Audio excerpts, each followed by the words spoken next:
Welcome back to the Ingraham Angle. While the media obsess over COVID and largely peaceful protests, a new crop of GOP congressional candidates are on the rise, and they aren't what you'd expect. Two of them join us tonight. First up is Madison Cawthorn.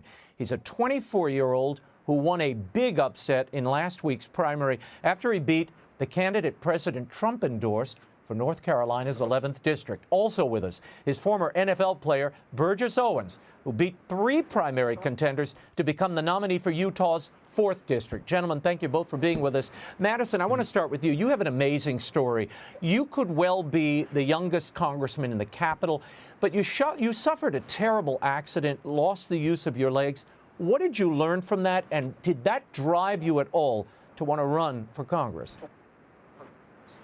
Of course it did, Raymond, and thank you so much for having me on. My accident taught me the obvious lessons. I had a 1% chance to live. I was in a hospital for over a year, but it taught me the obvious lessons of perseverance and grit. But, it taught me something else, which I think the Republican Party desperately needs, and that's empathy. It's being able to look at somebody else who might not look just like me and be able to try and understand things from their viewpoint. So I absolutely think you're right when you say there's a new breed of candidates coming up. I mean, you saw my victory is 66% with Mr. Owens' victory with 43.5%. This is the Republican Party is coalescing around warriors they want to send to Washington, D.C. to get rid of all this cronyism and just the swamp. Burgess, you could flip a seat for the GOP, and you said today that Democrats are frantic that they're losing the black vote. What does your candidacy, how does that change the math here for the GOP?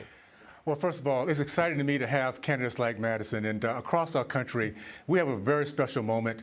We have a chance to for a new Congress to come in place, 1920 new freshmen that are patriots, not politicians, that love our country, that actually now see how a Love America First leadership looks like, and we're there to replicate that. So I see this as very simply, first of all, Americans across the board, we don't take good for bullying. We don't take good for those who want to destroy our nation, our culture. We stand up, and there's a solid majority going right now that's going to end up getting a House of patriots, a Senate with more backbone, and a president that finally has an opportunity to govern without his hands tied behind his back. So I would say, Americans, stay optimistic. The next 4 years is going to be a true renaissance because these guys, evil works its hardest before the dawn. They understand they're about to lose it, and they cannot stand this process of seeing all their work for decades being taken away by a president who loves our country and willing to fight against bullies.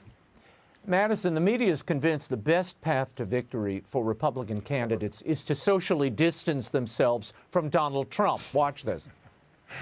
We are now just 4 months from the election. It may give some Republicans cover to distance themselves a little bit and to perhaps loosen this president's hold on his party. Any Republican that is currently elected is having to answer for what the president is doing. They are trying to distance themselves now. Republican senators and members of Congress are going to be trying to survive. And if that means dropping Donald Trump, you can bet they'll do it. Madison, you actually defeated a Trump-endorsed candidate in North Carolina. Will you be running from the leader of your party? Absolutely not. I've oftentimes said that I by no means believe that my victory was a referendum on Donald Trump. But, when the voters of Western North Carolina, who are very wise and discerning, just looked at both candidates and looked at the situation our country is in, I mean, we have the difference could not be more clear between my opponent and now the opponent that Mr. Owens is going to be going up against. They want anarchy. They want to defund our police while we both stand for law and order, and we back up a president who is willing to lead us back from an unprecedented time in our country with COVID-19, with race relations, and with this economy crisis that we're in. If we distance ourselves from Donald Trump, I think we'll be doing ourselves a great disservice. Burgess, I want to show you what you're going to be up against if you should arrive on Capitol Hill. This is Congresswoman Sheila Jackson Lee.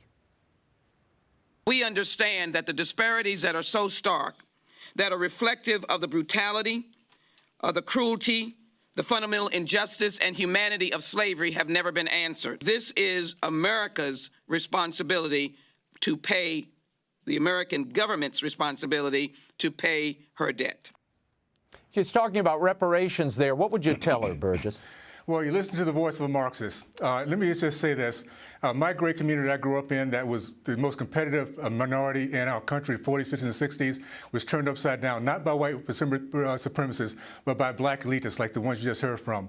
The Black Caucus, the NAACP, has done nothing but become wealthy off the misery of the communities that they're supposed to be protecting. So I'm excited because we have, and at Madison, people like Madison and across the board, we have remarkable young freshmen coming in. And watch out. These guys are going to be there for the right reasons, not to be career politicians, not to be lobbyists, but to get our country back because we love the culture, we love our nation, we love our history, and we're not going to ever apologize for who we are.